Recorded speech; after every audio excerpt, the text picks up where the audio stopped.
নিরামিষের দিনে লুচি, রুটি বা পরোটা বা গরম গরম ভাত দিয়ে কিন্তু এই রান্নাটা অবশ্যই ট্রাই করতে পারেন।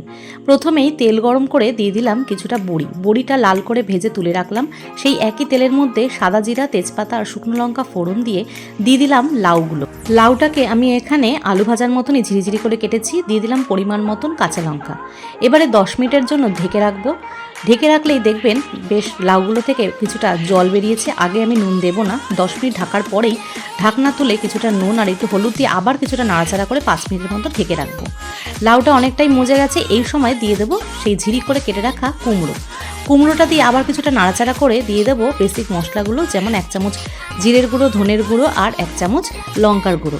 এবারে ওই বড়িগুলোকে দিয়ে আবার কিছুটা নাড়াচাড়া করে যখনই লাউটা মজে আসবে তখন পরিমাণ মতন চিনি দিয়ে, যেহেতু লাউটা একটু জলা তাই জলটা আরও টানানোর জন্য দিয়ে দিলাম এখানে কিছুটা চিড়ে।